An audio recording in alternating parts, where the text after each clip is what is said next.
चलो गाइस शुरू करते हैं। 3:35 सब लोगों को मेरी आवाज आ रही है? Yes sir. Yes sir. Yes sir. कल की फाइल सब लोगों को मिल गई थी आपको? Yes sir. Yes sir. Okay, तो आज मेजरली हमारा टॉपिक क्या है? आज हम शुरू कर रहे हैं working with formulas and the functions. Sir हाँ जी, सर मेरी कल की क्लास मिस हो गई थी फॉर नेटवर्क इशू, मैंने बताया था। हाँ मैंने आपको सबको बताया ना गाइस। तो नेक्स्ट वीक हम लोग प्लान करेंगे, आपकी जो भी क्लास छूट गई है वो नेक्स्ट वीक से आपकी पूरी करा दी जाएंगी। डोंट वरी अबाउट दैट, ठीक है जी? Okay, thank you sir. Welcome जी। Good afternoon everyone. जी देखिए, सर मैं पूछ रहा था कस्टम में, जब कस्टम फॉर्मेटिंग में भी क्वेश्चन मार्क का भी लिखवाया था ना आपने एक साइन, तो वो नहीं आप बताएंगे अभी? क्वेश्चन मार्क का साइन मैंने कस्टम में लिखवाया था जी। मुझे तो याद नहीं आ रहा, होल्ड करो। कोई नहीं, अगर ऐसा कुछ है तो फिर देख लेंगे। ठीक है सर। ठीक मिनट दो।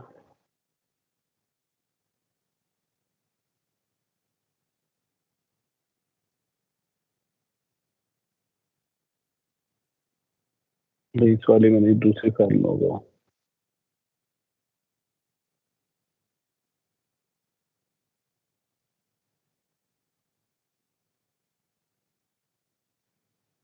कहाँ क्वेश्चन मार्क का साइन?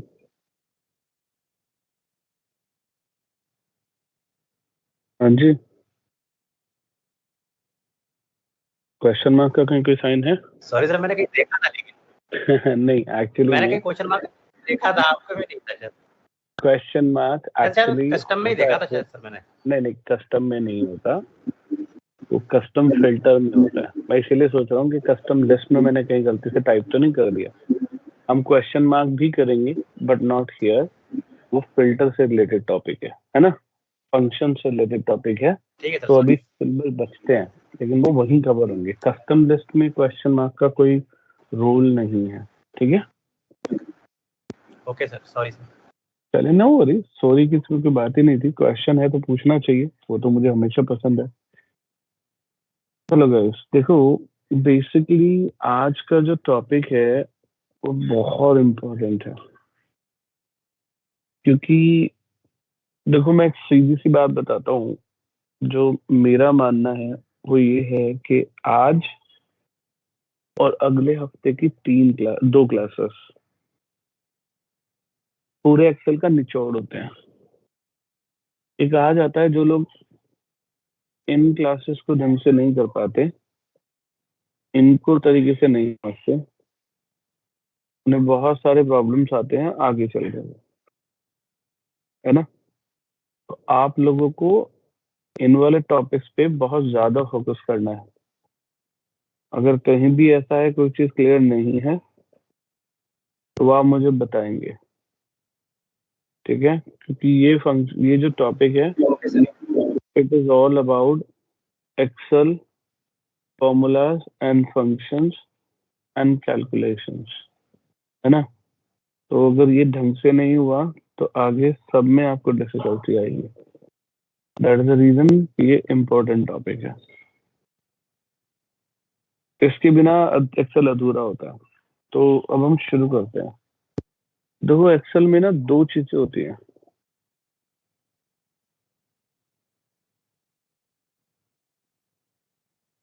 एक होता है फॉर्मूला और एक होता है फंक्शन।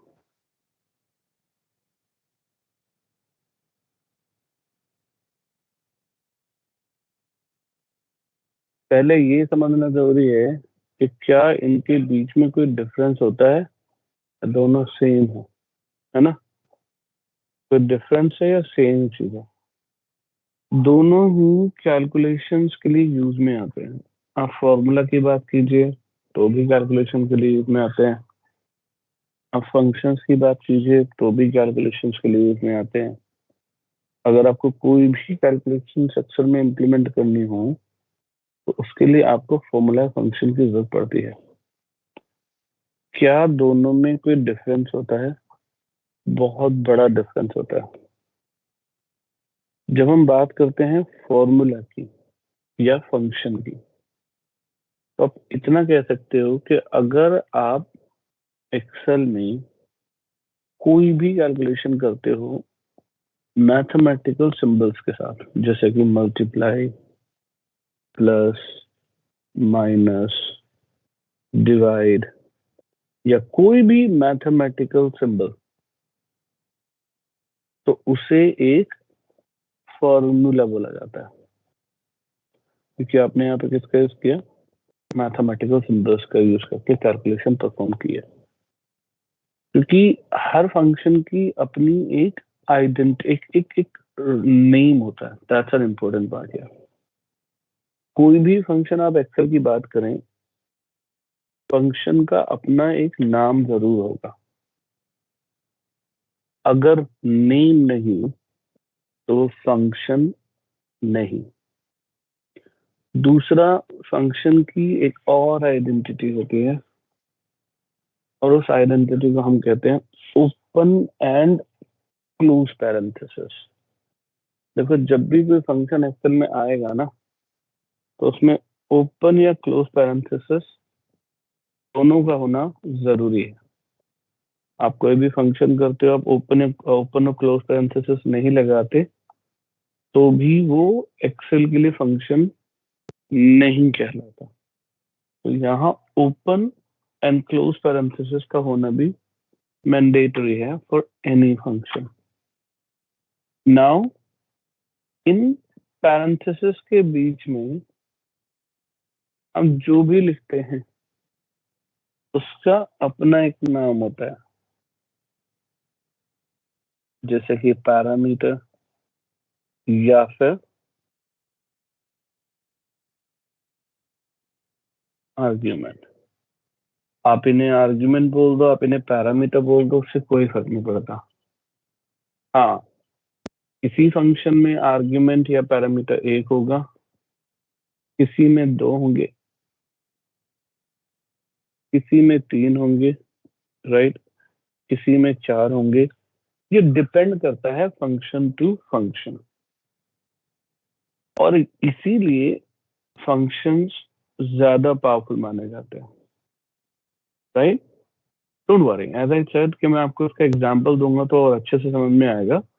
बट बेसिक डेफिनेशन अगर क्लियर है आप लोगों को कि किसी फॉर्मूला या फंक्शन में क्या डिफरेंस होता है, then let me know। कोई डाउट तो नहीं है यहाँ पर? नहीं सर। गुड। देखो एक और क्वेश्चन होता है, एक्सेल में हम कोई भी कैलकुलेशन परफॉर्म करें, कोई भी कैलकुलेशन, तो उस कैलकुलेशन को करने के लिए हमें 3 सिंबल्स दिए गए हैं। अब क्वेश्चन आ सकता है कि इन 3 सिंबल का पर्पस क्या है, ये तीनों सिंबल करते क्या है। देखो एक्सेल कहता है कि उसका हर सेल अपने आप में एक कैलकुलेटर है, लेकिन जिस तरह से आपका कैलकुलेटर जब तक पावर ऑन नहीं होता तब तक आप कोई कैलकुलेशन परफॉर्म नहीं कर सकते। सिमिलर टू दिस, जब तक आपका कैलकुलेटर एक्सेल के सेल में ऑन नहीं होगा वो डिक्टो प्रिंट कर देगा। एग्जाम्पल के तौर पर मैंने सिंपल सा एक लाइन लिख दी जहां पर मैंने लिख दिया 10 + 20। मैंने 10 + 20 लिखा। देखो एक्सेल इसे कोई कैलकुलेशन यूज नहीं करेगा, इसका कोई रिजल्ट नहीं देगा, वो इसे एग्जैक्टली प्रिंट कर देगा। ऐसा इसलिए क्योंकि आपने एक्सेल को ये तो बोला कि 10 + 20 लिखना है, लेकिन एक्सेल को आपने ये कहीं नहीं बोला कि 10 + 20 को कैलकुलेट करके इसका रिजल्ट देना है। तो अगर आप चाहते हो कि एक्सेल आपके दिए हुए किसी भी फॉर्मूला या फंक्शन का रिजल्ट दे, तो आपको टाइपिंग स्टार्ट करनी होगी या तो इक्वल टू से, या फिर प्लस से, या फिर माइनस सिंबल से। इन तीनों ही सिंबल का एक्सेल में मीनिंग होता है कि आप फॉर्मूला कैलकुलेटर को पावर ऑन कर रहे हैं। जैसे कि मैंने वापस से 10 + 20 लिखा, लेकिन मैं 10 + 20 से पहले क्या करता हूँ, इक्वल टू लगा देता हूँ। मैंने जैसे ही इक्वल टू लगाया, एक्सेल को इंस्ट्रक्शन मिल गया कि मुझे कैलकुलेटर को ऑन करना है और 10 और 20 का एडिशन करके मुझे डिस्प्ले करना है। जैसे ही मैंने एंटर किया, मुझे उसका रिजल्ट नजर आ गया। सिमिलरली मैंने फिर से 10 + 20 लिखा, मैंने फिर से 10 + 20 लिखा, लेकिन कुछ नहीं हो रहा। क्यों? क्योंकि इस बार आपने इनिशिएट करना है विद अ प्लस साइन। मैंने जैसे ही प्लस स्टार्टिंग में लगाया, मैं बता रहा हूँ कि स्टार्टिंग में लगाना है, तो मतलब मैंने एक्सेल को फिर से इंस्ट्रक्शन दी है कि आपको कैलकुलेटर ऑन करना है और जो भी नंबर्स यहाँ पे दिए गए हैं 10 + 20, उनका टोटल करके आप मुझे रिटर्न कीजिए। जैसे आप एंटर प्रेस करेंगे, आपको उसका भी रिजल्ट मिल जाएगा। और यही काम अगर मैंने फिर से किया लेकिन स्टार्टिंग में माइनस लगाया, तो जैसा मैंने कहा कि equal to, plus and minus, ये तीनों ही कैलकुलेटर को पावर ऑन करते हैं। लेकिन यहाँ एक चेंज और होता है, वो ये कि पहली वैल्यू से पहले माइनस लगा हुआ है और इसलिए फर्स्ट वैल्यू को नेगेटिव वैल्यू मान लिया जाएगा। तो आप भी जानते हैं -10 + 20 is equals to -10, and that's what the result you will get. Correct? लेकिन अगर यही काम मैं फिर से करूं 10 + 20 और उसके स्टार्टिंग में मैं स्टार लगा दूं तो नहीं चलेगा। मैं डिवाइड बाय लगा दूं तो नहीं चलेगा। मैं कोई और सिंबल यूज कर लूं तो नहीं चलेगा, क्योंकि मात्र और मात्र ये तीन ही सिंबल हैं जो एक्सेल को बताते हैं कि हमें यहाँ कैलकुलेशन स्टार्ट करनी है। Do you get the meaning everyone in तीनों सिंबल का? Yes sir. है ना? Yes in sir. तीनों सिंबल का पर्पस कैलकुलेटर को ऑन, पावर ऑन करना है, ना कि कुछ और। राइट नाउ अनदर थिंग, मैं कुछ एग्जांपल्स लेकर के आपको दिखाता हूँ हाउ डज कैलकुलेशन वर्क। काम करते हैं, यहाँ ले लेते हैं so that it would be easy for all of you. Guys देखो, मैं जितने एग्जांपल्स ले रहा हूँ उसमें यहाँ जो भी लूंगा वो फॉर्मूला का एग्जांपल होगा, और जो भी मैं यहाँ लूंगा वो फंक्शन का एग्जांपल होगा। ठीक है?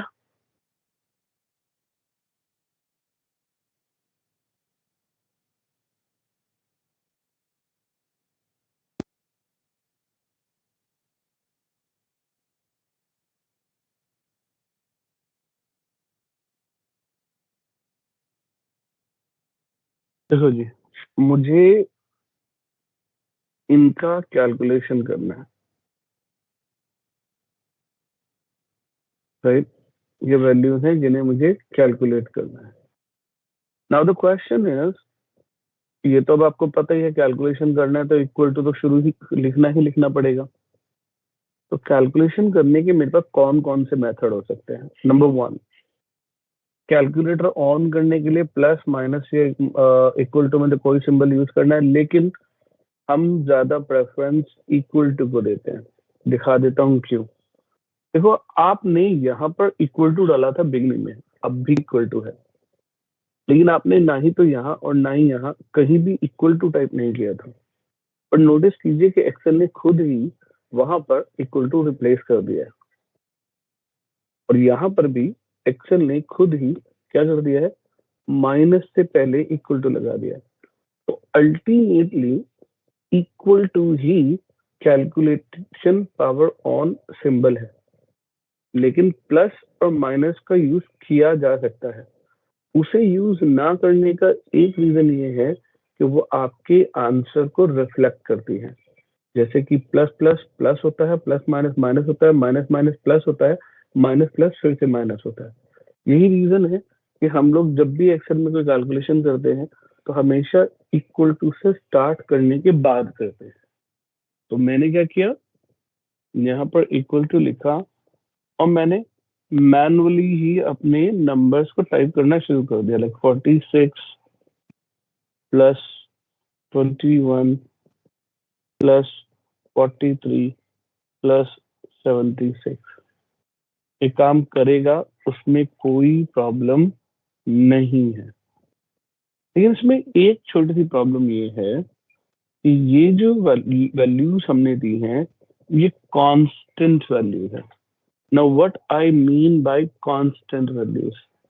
The meaning of constant value is कि अगर मेरे सेल में किसी भी तरह का कोई भी चेंजेस होता है, लाइक मैंने इसे 40 कर दिया, तो मेरा जो एग्जिस्टिंग आउटपुट है वो अपडेट नहीं होगा, उसमें कोई चेंजेस नहीं होंगे।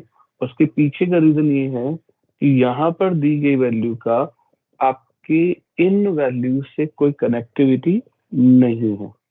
Do you get it everyone? Yes sir, got it. तो ये काम तो मैं क्या किसी फंक्शन के थ्रू भी कर सकता हूँ? बिल्कुल कर सकते हैं। अगर एक्सेल में आपको कोई कैलकुलेशन करना है तो आपको पता होना चाहिए कि क्या मेरे पास इस कैलकुलेशन से रिलेटेड कोई फंक्शन अवेलेबल है। एग्जाम्पल के तौर पर मैंने क्या किया गाइस, एक फंक्शन लिखा, let me show you this one, equal to add, right. जैसे कि हमने कहा था हर फंक्शन का अपना एक नाम होता है, ओपन एंड क्लोज पैरेंथेसिस होता है, लेकिन मैंने उसके बीच में लिख दिया 46 प्लस 21 प्लस 43 प्लस 76। क्या कहते हैं गाइस, चलेगा नहीं चलेगा? चलेगा सर। चलेगा? नहीं चलेगा सर। चलेगा सर, नहीं। बट ये डिजिट चेंज होने के साथ में कैलकुलेशन सेम रहेगी, कैलकुलेशन चेंज नहीं होगी। ये चलेगा ही नहीं। क्यों नहीं चलेगा? यही चीज मैं आपको यहाँ समझा रहा हूँ, यहाँ पर यही समझाने की कोशिश की है। देखो एक बात समझो, जिस तरह से मेरा नाम, लेट्स से अगर मैं ये कहता हूँ राजीव, आप आंसर दोगे, राजीव,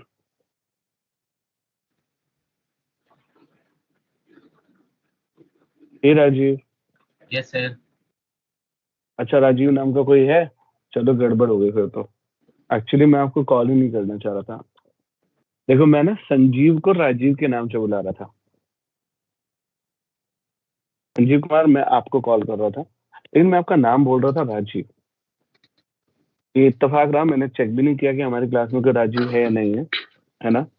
तो अगर मैंने राजीव का नाम लिया तो संजीव आपने रिप्लाई किया या राजीव ने रिप्लाई किया? राजीव ने रिप्लाई किया। लेकिन अब मैं अगर कोई ऐसा नाम लूं जो इस क्लास में है ही नहीं, लाइक अविनाश, अब आप रिप्लाई दोगे, तो क्या आपको लगता है कि आप में से कोई भी रिस्पॉन्स करने वाला है या आप में से कोई भी इस पर आंसर देने वाला है? वो इसलिए क्योंकि हमारी क्लास के अंदर कोई भी अविनाश नाम का बंदा नहीं है except myself, and that exactly is happening here. Excel कहता है कि एक्सेल में अपनी एक फंक्शन लाइब्रेरी है।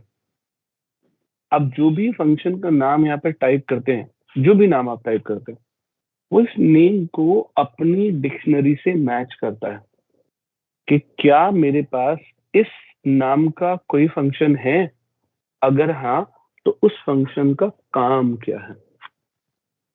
अब मैं आपको बता दूं कि आप जो भी नाम डिक्शनरी में लिखा गया है उस नाम के अलावा कोई दूसरा नाम नहीं ले सकते, क्योंकि अगर आपने कोई दूसरा नाम लिया, आपने कोई दूसरी एक स्पेलिंग, एक वर्ड, एक लेटर का भी डिफरेंस आ गया उस नेम में, तो एक्सेल की लाइब्रेरी में वो मैच नहीं होगा और ऐसे में एक्सेल आपको एरर देगा, नेम एरर। ये जो नाम आपने लिखा है ऐड, उसका मीनिंग मुझे समझ में नहीं आया, मुझे करना क्या है, और ये नाम मेरी अपनी फंक्शन लाइब्रेरी में मैच नहीं होता।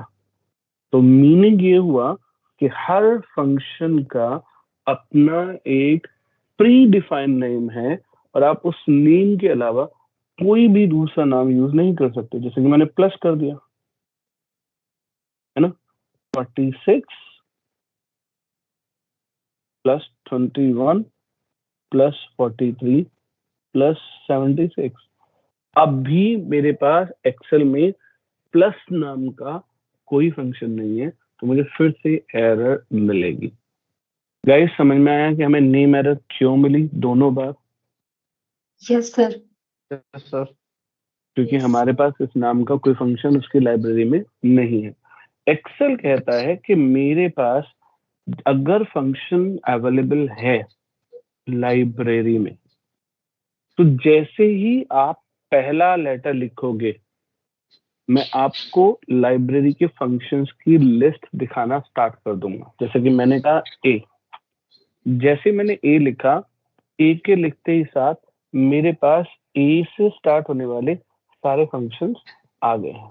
लेकिन यहाँ पर आपको अपने, अलग से मैं बी लिख देता हूँ, मैं सी लिख देता हूँ, मैं डी लिख देता हूँ, मैं ई लिख देता हूँ, मैं एफ लिख देता हूँ, मैं जी लिख देता हूँ, मैं कोई भी सिंबल यूज करूँ, अगर उस फंक्शन के उस सिंबल के जो अल्फाबेट आपने लिखा है नाम का फंक्शन अवेलेबल है तो आपको लिस्ट में दिख जाएगा। जैसे कि मैंने कहा ए, तो मुझे ए से स्टार्ट होने वाले बहुत सारे फंक्शन दिखाई दे रहे हैं, लेकिन जब मैंने ए डी किया तो ए डी से मुझे सिर्फ एक ही फंक्शन नजर आ रहा है जिसका नाम है एड्रेस।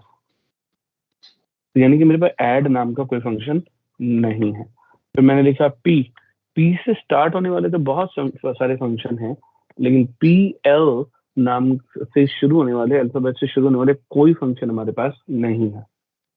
तो अगर आप एस करते हैं तो एस से शुरू होने वाले फंक्शन की लिस्ट आपके पास आ गई है, लेकिन अगर आप एस यू करते हैं तो अब इसने लिखा है कि हाँ मेरे पास एस यू से स्टार्ट होने वाले फंक्शंस हैं और ये वो फंक्शंस हैं। नाउ द क्वेश्चन इज कि मैं इन फंक्शंस को क्या खुद स्पेलिंग टाइप करूं? देखो गाइस, आप चाहो तो आप अपने आप स्पेलिंग टाइप कर सकते हो, बट मेरी रिकमेंडेशन किसी और चीज को होती है।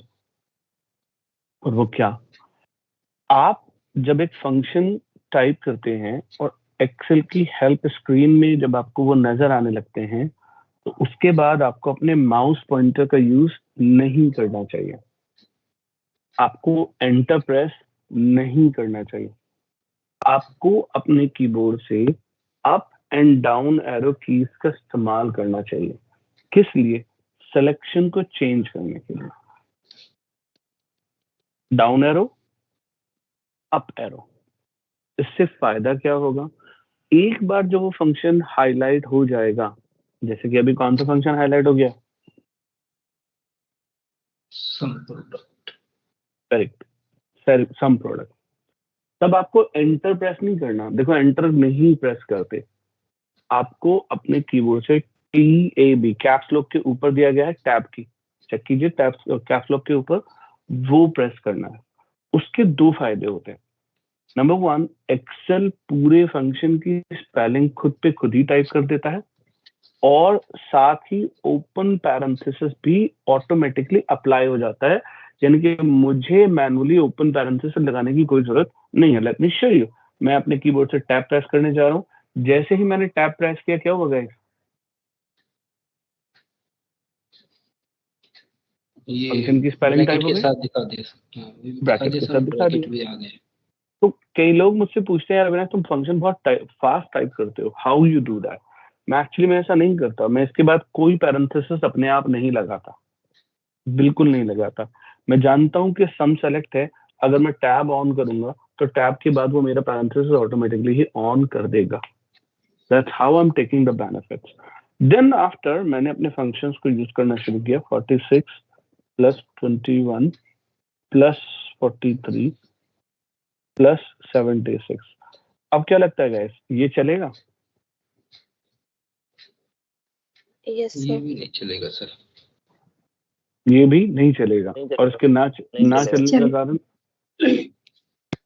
नहीं सर ये क्योंकि चलेगा। सर ये कांस्टेंट वैल्यू है 46, 21, और ये उस 43। केस में चलेगा जब हम सेल सेलेक्ट करेंगे। और ये सेल गलत की फहमी आप ही को नहीं, चलेगा, दुनिया ये में लगभग 95% लोगों को है। ये 100% चलेगा, इसमें कोई प्रॉब्लम Yes, sir. नहीं है। चल गया कैसा guys? चलेगा ये? ऐसा Yes, sir. कैसे हुआ? देखो फंक्शंस कहते हैं कि आप फंक्शंस में एज ए पैरामीटर या एज एन आर्ग्यूमेंट चाहे तो कांस्टेंट वैल्यू दे दीजिए, चाहे तो सेल रेफरेंस दे दीजिए, चाहे तो रेंज दे दीजिए, चाहे तो फॉर्मूला दे दीजिए, और चाहे तो फंक्शन ही क्यों ना दे दे। अगर आपके फंक्शन का नाम सही है और उसकी इम्प्लीमेंटेशन सही है तो फंक्शन काम करेगा। क्लियर हुआ आप सब लोगों को? Yes sir. ये इसका इम्पोर्टेंट पार्ट है, राइट? नाउ अब हम बात करते हैं कि फिर रेफरेंस लेने से क्या फर्क पड़ेगा। देखो रेफरेंस का एक बेनिफिट ये होता है कि मेरी वैल्यूज सेल से रेफर है, यानी कि अगर मैं अपने सेल की वैल्यू को चेंज करूंगा तो मेरा रिजल्ट भी चेंज हो जाएगा। मैंने यहाँ पे 28 की जगह 82 कर दिया। जैसे मैं 82 कर रहा हूँ 28 को, तो 274 रिप्लेस होकर के 328 हो गया। अगर मैं वापस अपनी वैल्यू को रिप्लेस करूंगा तो फिर से मेरा रिजल्ट वेरी कर जाएगा। क्यों? इसकी पूरी डिपेंडेंसी किसके ऊपर है? सेल के ऊपर। सेल के ऊपर है। तो क्या मैं फंक्शन में इंप्लीमेंट कर सकता हूँ? बिल्कुल कर सकते हैं। फंक्शन में भी आप इसका इस्तेमाल कर सकते हैं। आपने किया this one plus this one plus this one plus this one. अगर ये फॉर्मूला में चल सकता है तो फंक्शन में तो ये 110% चलेगा, कोई डाउट नहीं होना चाहिए। क्लियर हुआ आप लोगों को? Yes sir. लेकिन फॉर्मूलाज में बहुत सारे लिमिटेशंस होते हैं, बहुत सारे लिमिटेशंस। एग्जाम्पल, मैं फॉर्मूला में कभी भी कॉमा का यूज नहीं कर सकता, चाहे वो कांस्टेंट वैल्यू हो या फिर कोई रेफरेंस वैल्यू हो। मैं कभी भी इसका इस्तेमाल नहीं कर पाऊंगा। क्यों? क्योंकि यहाँ पर एक्सेल को आपने ये बताया ही नहीं कि इन 4 वैल्यू का करना क्या है, प्लस करना है, मल्टीप्लाई करना है, डिवाइड करना है, क्या करना है। तो एक्सेल ऐसे में आपको एरर देता है।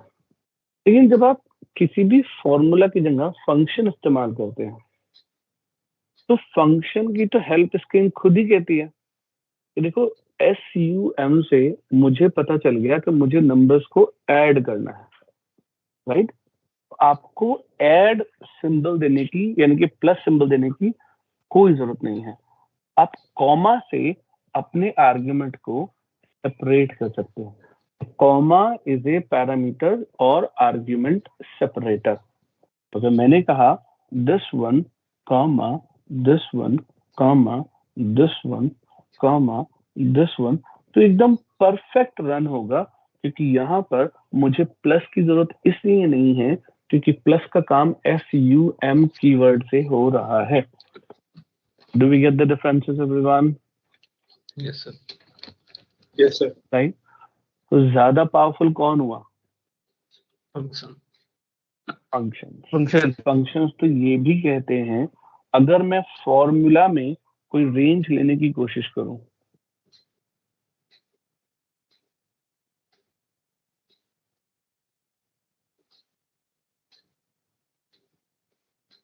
तो भी मुझे वो मिल जाता है। ये तो नए वर्जन में है, पुराने वर्जन में आपको वैल्यू ज्यादा मिलेगी, लेकिन नए वर्जन में हो या पुराने वर्जन में फंक्शंस हमेशा कहते हैं कि आप चाहो तो रेंज ले लो,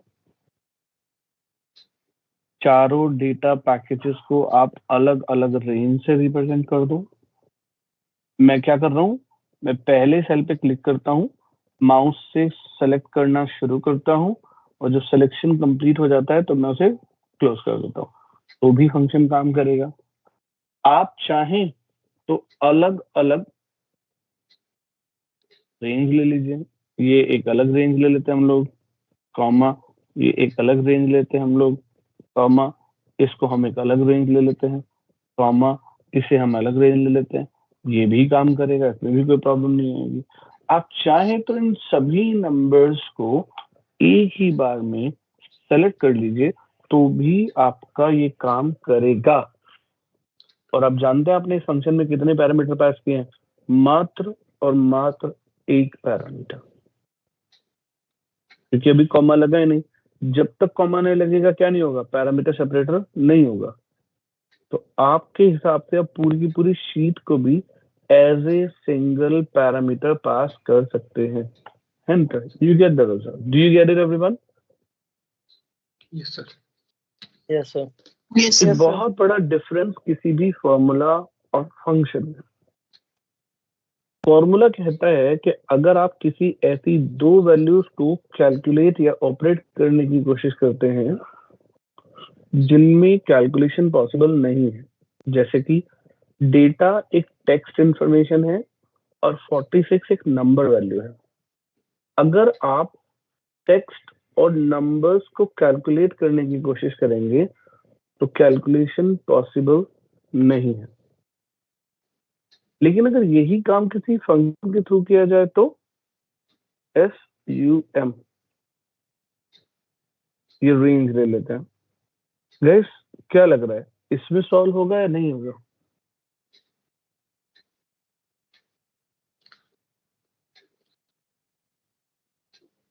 इसमें बोलो सिर्फ भाई। हो नंबर जाएगा आ जाएगा सर, टेक्स्ट सर। को वो ऐड नहीं उसको करना सर। सिर्फ एज अ टेक्स्ट उसको वो करेगा ना, टेक्स्ट को हटा देगा, वो जस्ट नंबर्स ले लेगा अपने कैलकुलेशन में। Correct, very good. एक्सेल कहता है कि अगर आप फंक्शंस का इस्तेमाल करते हैं, फॉर्मूला का नहीं, तो दी हुई रेंज में जितनी भी नंबर वैल्यूज हैं, अल्फा न्यूमेरिक नहीं, एक्स नहीं, प्योर नंबर वैल्यू, मतलब जो बाय डिफॉल्ट ही सेल के राइट साइड में आ रही है, क्योंकि आप जानते हैं नंबर हमेशा कहाँ आता है, राइट साइड। राइट साइड में। जो डिफॉल्ट ही सेल के राइट साइड में आ रही है वो प्योर नंबर वैल्यू है। तो अगर आप मुझे कोई रेंज देते हैं और उस रेंज में टेक्स्ट भी लिखा हुआ है, अल्फा न्यूमेरिक भी लिखा हुआ है, टेक्स्ट के साथ नंबर भी है और प्योर नंबर भी है, तो मैं बाकी सभी सेल्स को इग्नोर करूंगा और सिर्फ नंबर सेल्स को यूज में लाया जाएगा। Do you get it? Yes sir. जैसे कि हमने फिर से किया, मैंने पूरी रेंज को ले दिया, तो ये क्या करेगा, इनमें से 46, 21, 43, 76 का टोटल करेगा, बाकी सब इग्नोर कर दिए जाएंगे, चाहे वो सेल रेफरेंस हो, रेंज रेफरेंस हो या कुछ भी क्यों ना हो, सिर्फ कंसीडर किया जाएगा तो किसको, नंबर सेल्स को। डू यू अंडरस्टैंड दिस और not everyone? Yes sir. Yes sir. That's a very, very important part working with the Excel calculations. Now guys देखो, एक नया फीचर नए वर्जन में इंट्रोड्यूस किया गया, नए वर्जन में। पहले मैं लिख देता हूँ फॉर्मूला फंक्शन बेसिक्स, बस अब जिसकी हम बात कर रहे हैं वो कुछ और है। स्पेल, देखो पहले तो आपको ये समझने की जरूरत है कि जिस फीचर की मैं बात कर रहा हूँ ये फीचर ऑफिस 365, 2021 एंड 2019 यूजर्स को मिला है।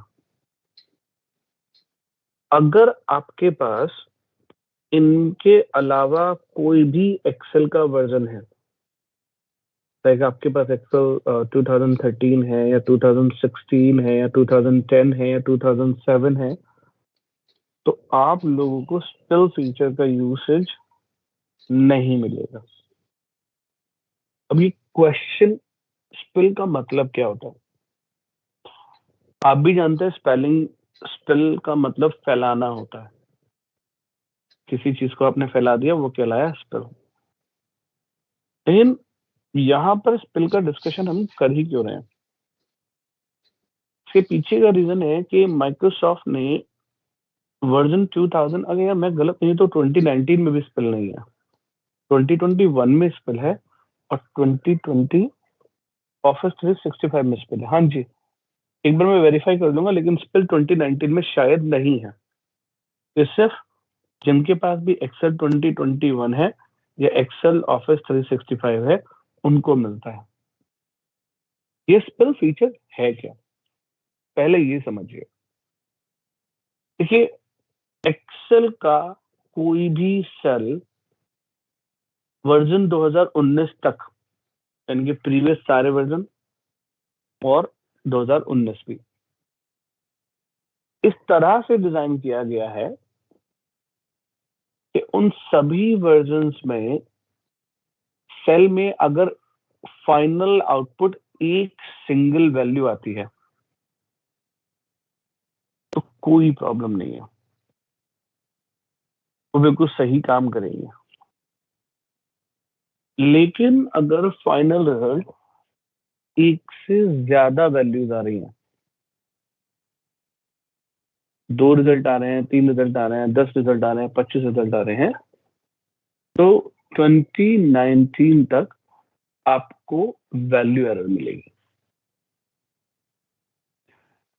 365 और 2021 में अब आपको एक से ज्यादा रिजल्ट आने पर, सेल में एक से ज्यादा रिजल्ट आने पर वैल्यू एरर नहीं मिलता। मतलब देखो, मैं एक सिंपल सा एग्जांपल लेता हूं। अगर मैंने ये कहा तो इसका मीनिंग क्या हुआ? इसका मीनिंग हुआ सेल E6 में जो भी वैल्यू है, जो कि 81 है, वो इस सेल में यूज करो। करेक्ट? कितने रिजल्ट आने चाहिए? एक। बिल्कुल सही है। मैंने कहा कि अगर एक रिजल्ट आएगा तो कोई प्रॉब्लम नहीं आएगी। लेकिन अब मैंने चेंज कर दिया और मैंने क्या किया गाइस? 3 सेल सेलेक्ट कर दिए। अब आप बताओ आप क्या कहना चाह रहे हो? तो यहां पर आप कहना चाह रहे हो कि इन तीनों सेल की वैल्यू को यूज करो, 59 को भी, 84 को भी और 11 को भी। और यहीं पर प्रॉब्लम हो जाएगी ओल्डर वर्जन में। अगर आपके पास एक्सेल का वर्जन 2013, 7, 10, 16, 19 है, जैसे ही आप एंटर प्रेस करेंगे तुरंत वैल्यू एरर आ जाएगी। वैल्यू एरर क्यों आएगी? क्योंकि एक सेल में एक से ज्यादा रिजल्ट्स नहीं आ सकते। लेकिन 365 और 2021 में इस रूल को चेंज कर दिया गया। ये कहा गया कि अगर किसी भी तरह से सेल में एक से ज्यादा रिजल्ट, एक से ज्यादा वैल्यूज आते हैं, तो आप उन रिजल्ट्स को फैला देंगे, मतलब स्पिल कर देंगे। और स्पिल करने का मेथड क्या होगा? मेथड होगा उसका सिलेक्शन। अगर आपने वैल्यूज को हॉरिजॉन्टली सेलेक्ट किया है तो यहां आने वाले रिजल्ट को भी हॉरिजॉन्टली स्पिल कर दिया जाएगा।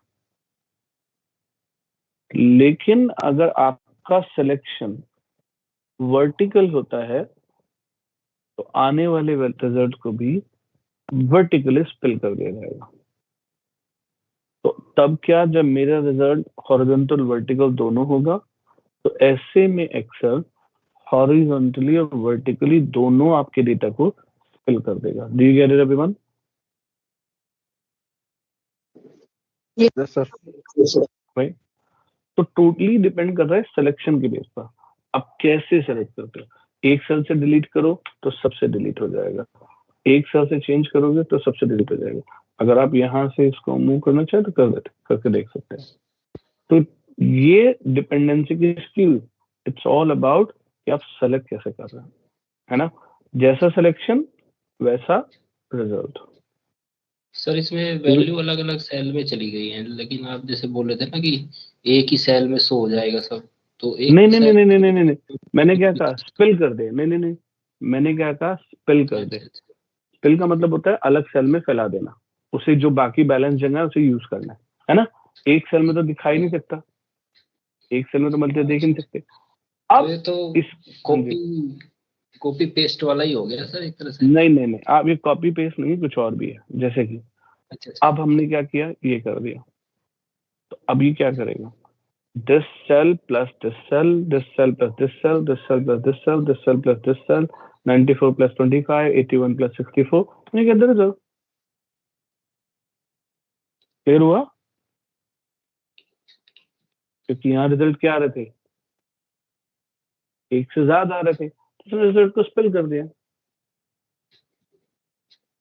इस स्पिल के आने से अभी तो शायद आपको नहीं पता है, लेकिन आगे आने वाली क्लासेस में आपको ऐसा लगेगा, वाव वाला फील आएगा। वाव, क्या जबरदस्त फीचर इंट्रोड्यूस किया। आप बिलीव कीजिए ना कीजिए, ऐसे बहुत सारे टास्क हैं जो हम बिना मैक्रोस, बिना वीबीए, बिना ऑटोमेशन, बिना प्रोग्रामिंग के सॉल्व नहीं कर सकते थे, लेकिन जब से ये फीचर आया है स्पेल, अब वो क्लिक पर सॉल्व हो जाता है। अब हमें मेहनत नहीं करनी पड़ती। तो अभी मैंने आपको सिर्फ स्पिल का बेसिक बताया कि स्पिल होता क्या है, इसका यूज कहाँ करना है, अभी वो बहुत दूर है। लेकिन आपको एक और चीज समझने की जरूरत है। जैसे कि मैंने क्या किया, एक सेल यूज कर लिया विद एनीथिंग, कोई भी एक वैल्यू डाल करके हमने सेल यूज कर लिया, और अब मैं क्या करता हूं, एक स्पिल से रिलेटेड कॉन्सेप्ट को यूज करने की कोशिश करता हूं। 10 वन। अब देखो, यहां पर आपने 3 कॉलम और 6 रोज को रेफर किया, तो इसे भी क्या करना पड़ेगा, 3 कॉलम और 6 रो में डेटा को स्पिल करना पड़ेगा। करेक्ट और नॉट? Yes sir. लेकिन जिस सेल में मैंने लिया है, उस सेल में अगर उसके 3 कॉलम राइट साइड और 6 रो डाउन साइड देखा जाए, तो एक सेल अभी यूज में है, और जैसे ही आप एंटर करेंगे आपको एरर मिल जाएगी। क्यों मिली एरर, बताइए? स्पेस नहीं है सर इसके लिए। सेल एम्प्टी नहीं था। उसे जितना स्पेस अपने डेटा को फिल करने के लिए चाहिए वो मार्क करके दिखाएगा भी, भाई कम से कम इतना खाली तो दो। आप उसे ये एरिया स्पेस खाली करके दे दो, तो एकदम परफेक्ट काम करेगी। तो लोग मेरे पास कई बार आते हैं, यार ये प्रॉब्लम कैसे सॉल्व करूं? इसका एकमात्र सॉल्यूशन है, जितना एरिया वो मार्क कर रहे हैं उसे खाली कर दो। मिल गया गाइस? Yes sir. जैसे आप उसे खाली करोगे प्रॉब्लम सॉल्व हो जाएगी। तो ये नया फीचर सिर्फ और सिर्फ 2021 और 365 यूजर्स के पास है। अगर आप में से किसी के पास 2016, 2019, 2010, 2013, 2007 वर्जन एक्सेल का है, तो आप लोग स्पिल का बेनिफिट नहीं ले पाएंगे। आर वी डन और not? Yes sir.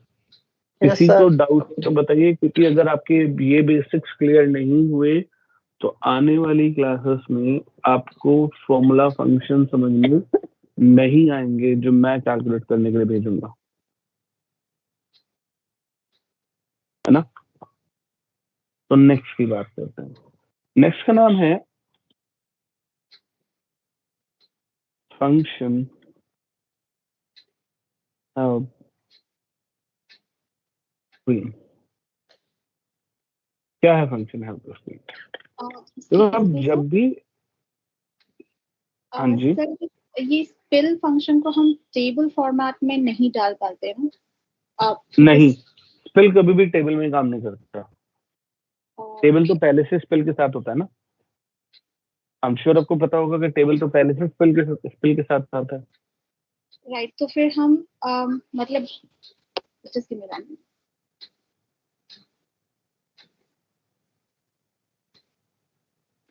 Sorry function it's okay.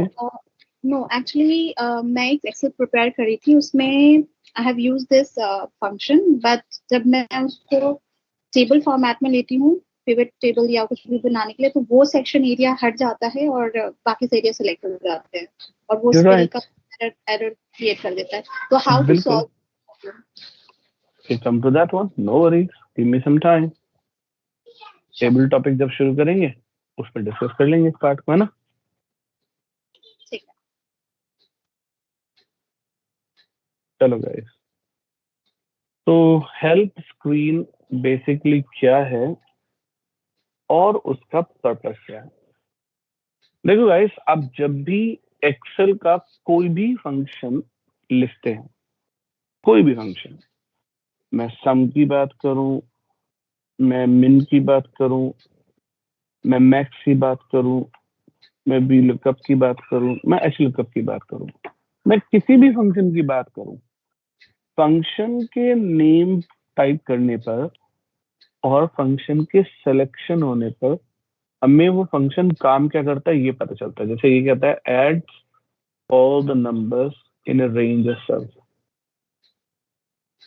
लेकिन जब हम बात करते हैं इसकी पैरेंथेसिस ओपन होने की, जैसे ही पैरेंथेसिस ओपन होगा वैसे ही मुझे कुछ नया दिखाई देगा। टैब टैब देते ही पैरेंथेसिस ओपन हुआ और आपको कुछ नया नजर आया। यहाँ पर क्या लिखा है? Number 1 comma number 2 comma 3 dots. तो इनका क्या मीनिंग है, इनका क्या पर्पस है? क्या ये हमें ध्यान देने चाहिए? बिल्कुल देना चाहिए। अगर आप इन पे ध्यान नहीं देते हो तो आप कभी भी एक्सेल के अच्छे यूजर नहीं हो सकते। तो किसी भी फंक्शन के पैरेंथेसिस ओपन होने पर आपको 4 चीजें नजर आती हैं। पहला, bold, something that is bold. Number 2, without square bracket. Number 3, with square bracket. Number 4, 3 dots. तो हमें ये पता होना जरूरी है कि इनका मीनिंग क्या है, ये वैल्यूज करती क्या है। क्योंकि अगर आपको इन वैल्यूज का मीनिंग नहीं पता तो एक्चुअली में आप एक बड़ी प्रॉब्लम क्रिएट कर रहे हैं। बोल्ड, जब भी कोई फंक्शन लिखा जाएगा और उसकी हेल्प स्क्रीन में कुछ भी बोल्ड नजर आएगा तो इसका मीनिंग है एक्टिव पैरामीटर, यानी कि अभी आप उस पैरामीटर पर काम कर रहे हैं। Late me show you.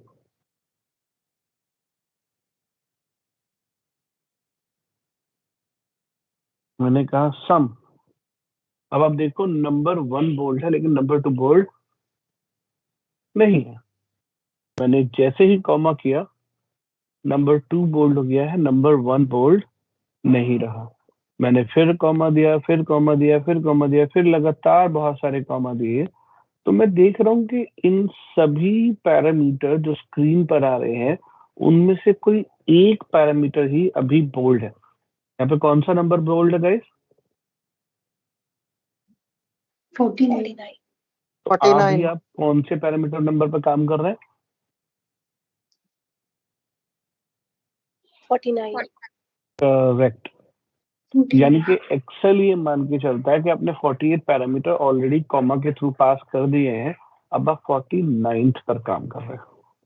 तो एक्टिव पैरामीटर को आइडेंटिफाई करना इसलिए जरूरी है क्योंकि अगर किसी फंक्शन में 4 पैरामीटर मांगे गए हैं तो आप कौन से पैरामीटर की वैल्यू पास कर रहे हैं वो पता करने का काम बोल्ड करके देता है आपको, राइट। नंबर 2, मैं कोई भी फंक्शन लिखूं, अगर वहां पर आपको हेल्प स्क्रीन में विदाउट स्क्वायर ब्रैकेट कुछ भी नजर आ रहा है तो इसका मतलब है ये एक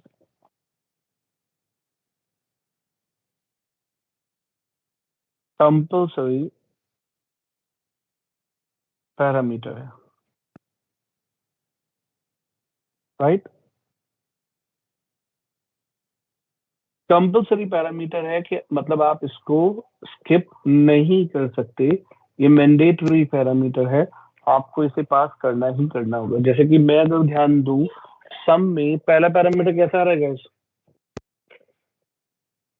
बोल्ड आ रहा है क्या? साथ ही साथ क्या उस पे स्क्वायर ब्रैकेट है कोई? नहीं है। नहीं सर। बोल्ड का मतलब वो एक्टिव पैरामीटर, यानी कि मैं पैरामीटर नंबर 1 पे काम कर रहा हूँ, और विदाउट स्क्वायर ब्रैकेट का मतलब वो एक कंपल्सरी पैरामीटर है। अगर मैं ये पैरामीटर पास ही ना करूं और फंक्शन को बंद कर दूं तो मुझे एरर मिलेगी, क्योंकि पहला पैरामीटर कंपल्सरी है, आप उसे स्किप नहीं कर सकते। तो आपको चाहे यहाँ पर कुछ भी टाइप करना हो, कोई सेल रेफरेंस लेना हो, कोई फॉर्मूला लेना हो, कोई फंक्शन लेना हो, कोई रेंज लेनी हो, पर यहाँ कुछ ना कुछ तो पास करना ही करना होगा। जबकि जो सेकंड पैरामीटर है नंबर 2, वो स्क्वायर ब्रैकेट में आ रहा है, और उसका क्या मीनिंग है? अगर कभी कोई पैरामीटर स्क्वायर ब्रैकेट में आता है तो वो एक ऑप्शनल पैरामीटर है, और ऑप्शनल पैरामीटर की पहले से ही, हर ऑप्शनल पैरामीटर की पहले से ही डिफॉल्ट एक वैल्यू सेट होती है, राइट। हर एक ऑप्शनल पैरामीटर की कोई ना कोई एक वैल्यू सेट होती है, और वो वेरी करती है गाइस। इसमें कोई फिक्स नहीं है कि हमेशा 1 होगी या 0 होगी या फिर 2 होगी या फिर फॉल्स होगी या फिर 1 ही होगी। फंक्शन टू फंक्शन ये चेंज हो सकती है। कहीं कहीं पर देखा गया कि इसकी डिफॉल्ट वैल्यू 10 भी है तो इसकी वैल्यू कुछ और भी है, ठीक है। तो ये कभी सेट मतलब फिक्स नहीं है कि वो हमेशा यही वैल्यू होगी।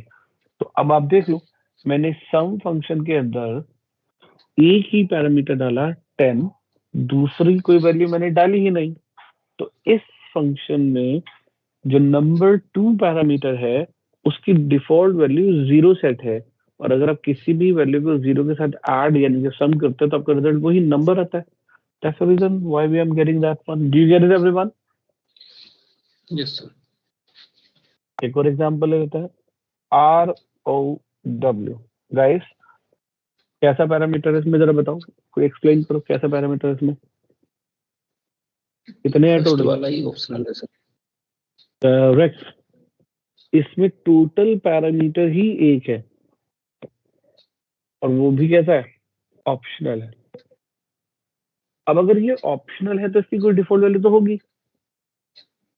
अब यहाँ पे इसकी डिफॉल्ट वैल्यू ना ही 1 है, ना ही 2 है, ना ही 10 है, ना ही 0 है। यहाँ इसकी डिफॉल्ट वैल्यू है एक्टिव रो नंबर। कौन सी रो नंबर में फंक्शन लगा रहे हैं आप, जरा बताएंगे मुझे? 11 में लगा रहे हैं सर। तो अगर मैं यहाँ पर कुछ ना लिखूं तो ये मुझे क्या करेगा?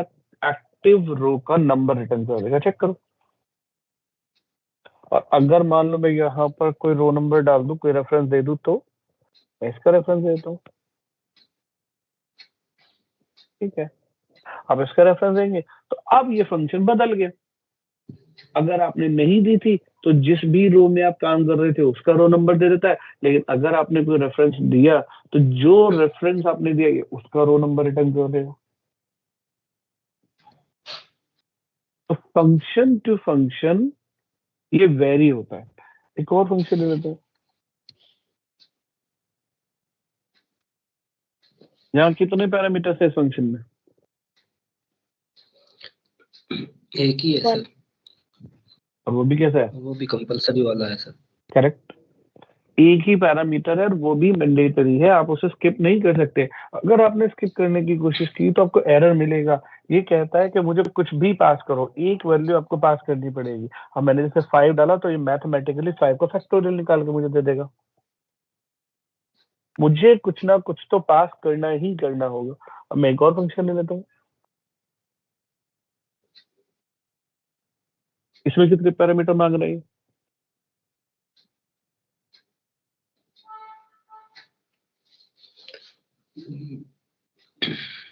एक भी नहीं।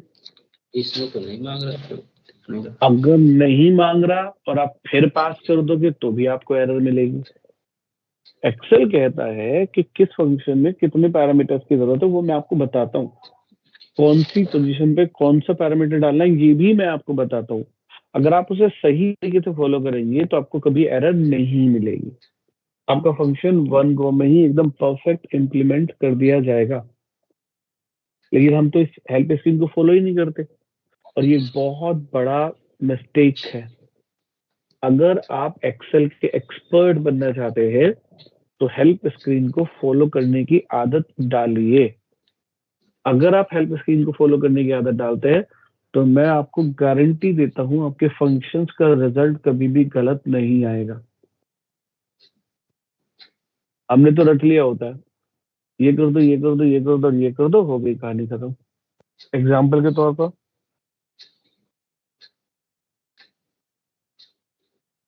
इसमें कितने पैरामीटर है?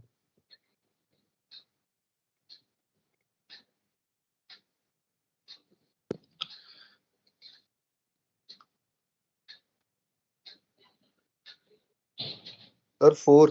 4। करेक्ट। और कितने मैंडेटरी हैं, कितने ऑप्शनल है?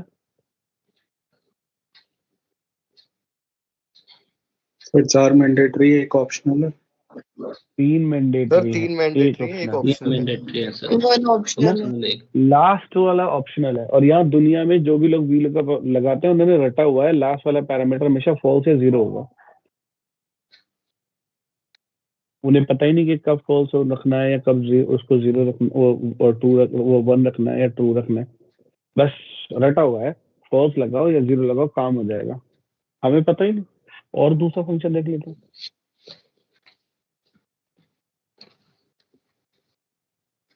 इसमें बताओ टोटल कितने पैरामीटर, कितने ऑप्शनल है, कितने मैंडेटरी हैं? So पांच 4 है सर, पैरामीटर्स 3 हैं, 2 मैंडेटरी हैं। ऑप्शनल है। 5 टोटल 2 5 है। ऑप्शनल है। शुरू के पांच। 3 2 ऑप्शनल है, 3 कंपलसरी हैं। और लास्ट के 2 ऑप्शनल है। ऑप्शनल। तो अब आप आदत डाल लो कि आप कोई भी फंक्शन लगाओगे तो हमेशा क्या करोगे, उसकी हेल्प स्क्रीन को फॉलो करोगे। Do you get this everyone? Yes sir. Yes sir. Now the next and the last parameter. देखो, आपको हर फंक्शन में 3 डॉट्स नजर नहीं आएंगे। अगर मैं बोलूं हर फंक्शन में नजर आएंगे तो मैं गलत हूं। जैसे कि मैंने लगाया पावर, यहाँ कितने नजर आ रहे हैं? 2 सर। 2 है। यहाँ 3 डॉट्स है ही नहीं। लेकिन जैसे मैंने किया प्रोडक्ट,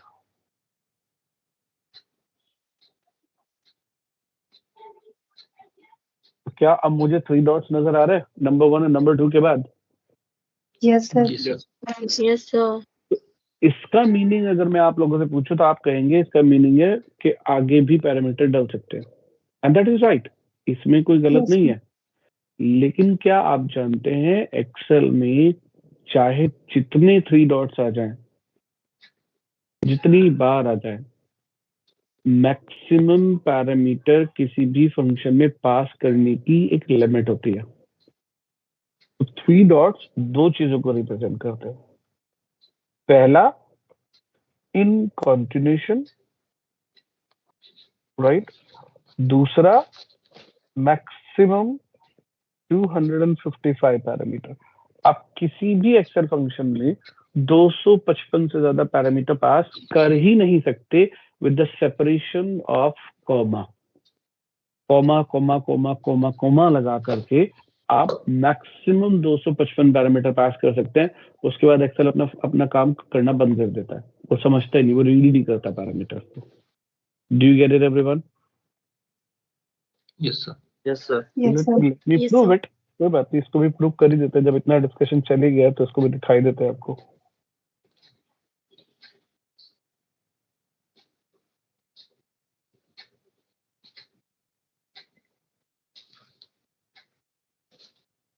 हाँ भाई, एक्टिव पैरामीटर नंबर बताओ कौन सा है? 206 सर। 206 उसके बाद भी 207 नजर आ रहा है 206. Yes, और sir. 3 डॉट्स भी नजर आ रहे हैं। Yes, sir. Yes.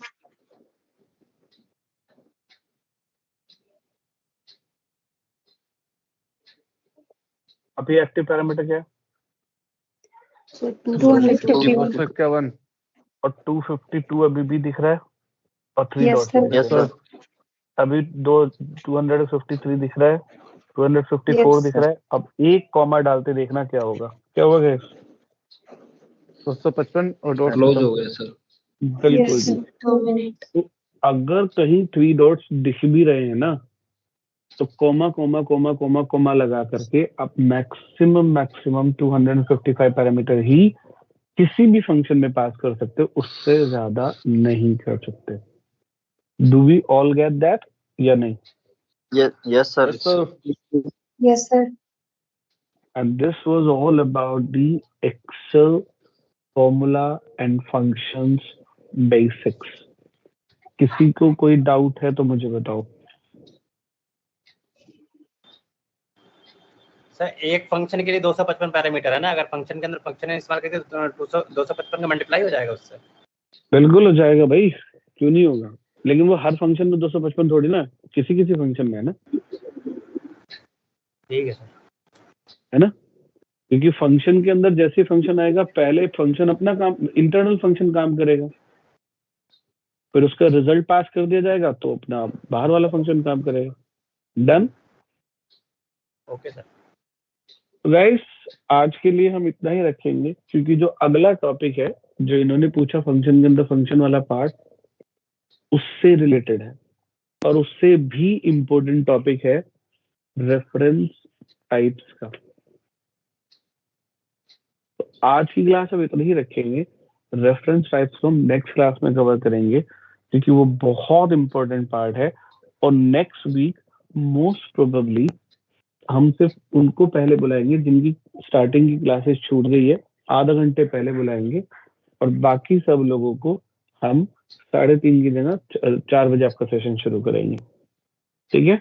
दो दिन के लिए, उससे ज्यादा नहीं। ठीक है guys? Okay sir. Okay, sir. Okay, sir. Okay sir. Inform कर दिया Okay, जाएगा sir. आप लोगों को। चलो आज के लिए इतना ही। See you all next Take week. care, bye sir. Bye. Okay, sir. Thank you, sir. Thank you bye. Thank you, sir. Thank you sir. Bye bye. Bye sir. Bye bye.